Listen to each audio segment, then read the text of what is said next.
Hola Mirabel, Hola Imelda, ¿cómo estás? ¿Cómo te fue en tus vacaciones? bien, muchas gracias, me fue muy bien. Fui a mi pueblo natal y celebramos en familia una bonita tradición que es el Día de Muertos. No había escuchado de esa tradición. Cuéntame más.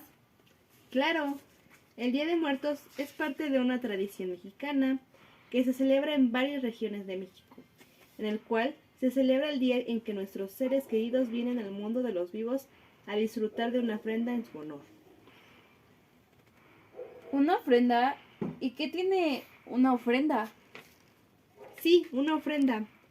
En ella podemos encontrar la comida que nuestros seres queridos disfrutaban en vida, desde comidas típicas mexicanas hasta dulces y bebidas. Es un día hermoso, lleno de flores y colores en las tumbas de los seres que ya no están con nosotros. ¿Y a ti cómo te fue, Maribel? ¡Wow! Es una tradición muy bonita e interesante. A mí me fue de maravilla. Llegué a Colombia y lo primero que hice fue comer unas ricas arepas que son típicas de Colombia. Y después disfruté del carnaval de las flores, donde bailamos, celebramos con adornos de flores por todo Medellín. Como puedes ver, en Colombia amamos la música y los carnavales. Excelente, me gusta escuchar de las demás culturas y ver las diferencias de sus tradiciones y costumbres. Espero un día visitar Colombia y disfrutar de su bella gente y su cultura. Claro, Imelda, eres bien recibida, porque la gente de Colombia siempre abre las puertas a nuevas personas.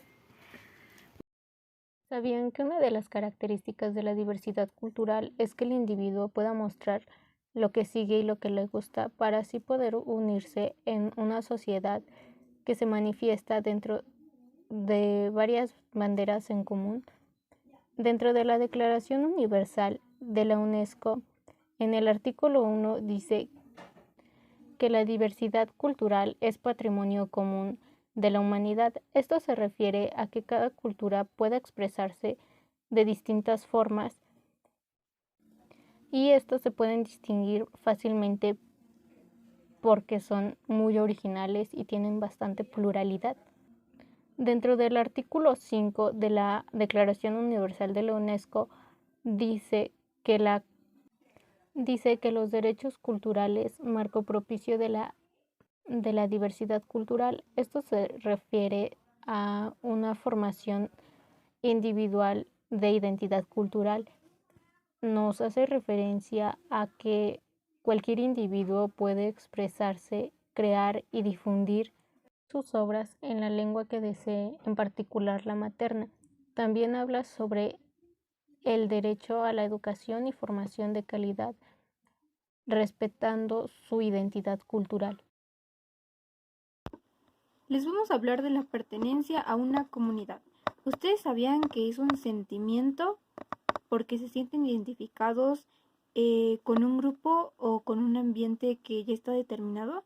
Es decir, como por ejemplo, su nivel de identificación tiene una respuesta afectiva y supone que un sentimiento es común y se comparte la creencia que las necesidades de uno serán satisfechas en que se permanezcan todos juntos, ¿sí o no el macho? Claro que sí, Sailor Moon. Es decir, que en nuestra necesidad hay procesos cognitivos. Oh, muy bien, muy bien. ¿Sabías que existe el efecto sobre el autoconcepto y también la adquisición de nuevas ideas, así como el aumento de confianza, la rigidez con las conductas? Todos estos son muy importantes porque son el sentido de de la pertenencia. ¿Ok? Muy bien.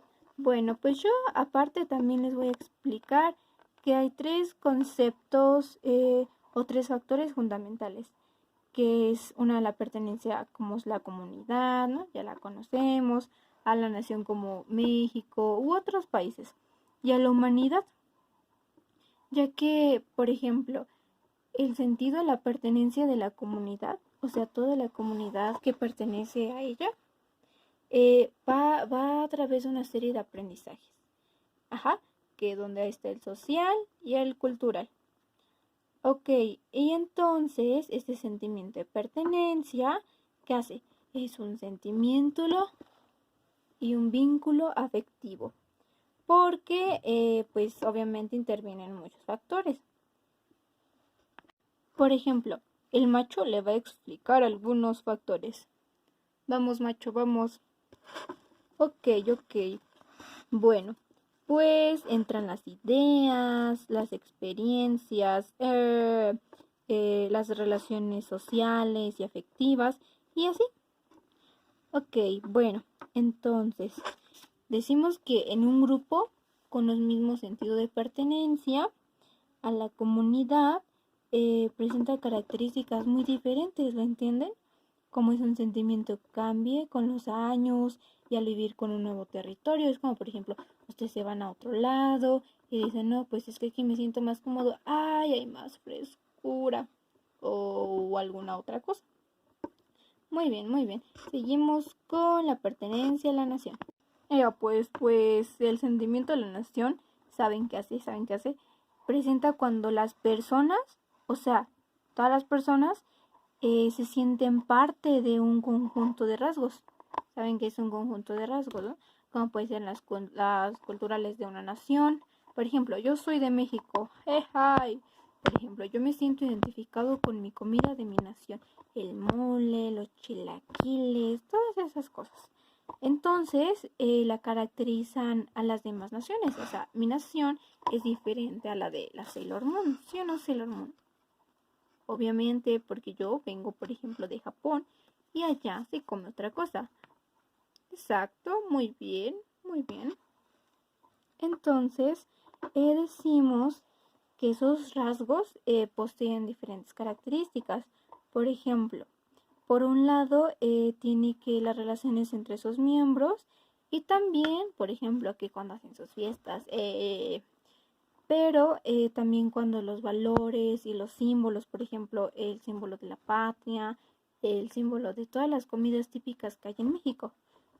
Creo que eso es muy entendible y muy razonable para que todos puedan alcanzar como sus metas en común. Y pues en donde la nacionalidad busque que tenga y sobresalga de sus características donde pertenezcan sus miembros.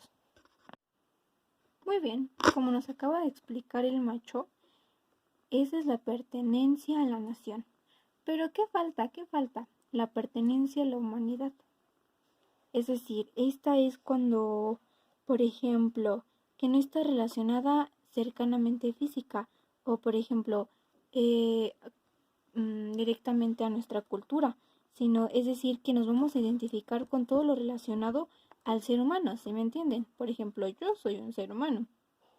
Bueno, no en términos coherentes, pero podríamos tomarlo como así. O sea, esto quiere decir que hay diferentes formas de expresarnos en la historia y en los comportamientos en común. Todos estamos de acuerdo con eso, ¿no? Entonces, para ya finalizar todo este tema y que a todos ustedes les quede muy claro, se trata de que toda la humanidad, por el simple hecho de que nosotros somos humanos, tenemos un sentido.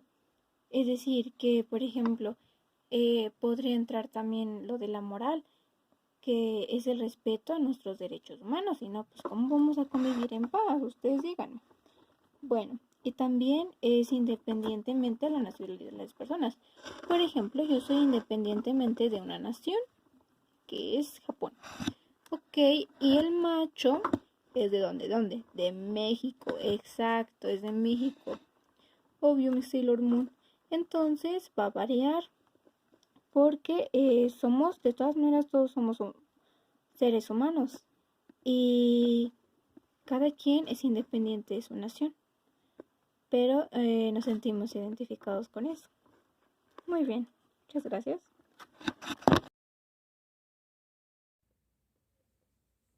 ¿En qué consiste ejercer derechos y asumir compromisos? ¿Ustedes saben la respuesta a esta pregunta? Bueno, pues esta está constituida por 3 generaciones. La primera generación descansan los derechos civiles y políticos que traen consigo obligaciones del mismo tipo. La segunda generación son los derechos y obligaciones económicos, sociales y culturales. Y la tercera generación son los derechos de los pueblos. Vamos a ver algunos ejemplos. Los derechos y obligaciones civiles están relacionados con garantizar las principales libertades del hombre. Una de ellas son derecho a la libertad y a la seguridad de la persona, incluidos los derechos del juicio justo, derechos a la libertad del pensamiento, conciencia y religión, así como la opinión y expresión. Mientras que las obligaciones civiles son que los hijos asistan a las escuelas públicas o privadas para obtener la educación preescolar, primaria, secundaria y media superior. Los derechos y obligaciones políticas ponen al hombre como un actor fundamental de la política. Derecho a elegir es ser elegido y a participar en los asuntos políticos. Por otro lado, las obligaciones son asociarse individual y libremente para tomar parte en forma pacífica de los asuntos políticos del país. En cuanto a los derechos y obligaciones económicas, está el derecho a la alimentación y el derecho a la vivienda. Las obligaciones más importantes que vienen con estos derechos es el pago de impuestos en la manera proporcional y equitativa que dispongan las leyes.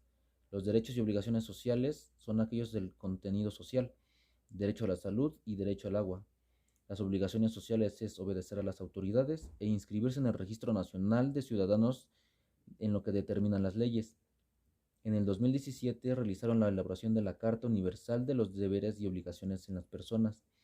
Esta pretende contribuir a la toma de posición de individuos y agrupaciones frente a la realidad presente y a la realidad de futuras generaciones. También identifica las obligaciones que se deben cumplir con respecto a nosotros mismos. Esta se sustenta de la premisa de los derechos son necesarios para el desarrollo humano. Hola, hoy vamos a hablar sobre la toma de decisión ante determinadas prácticas culturales.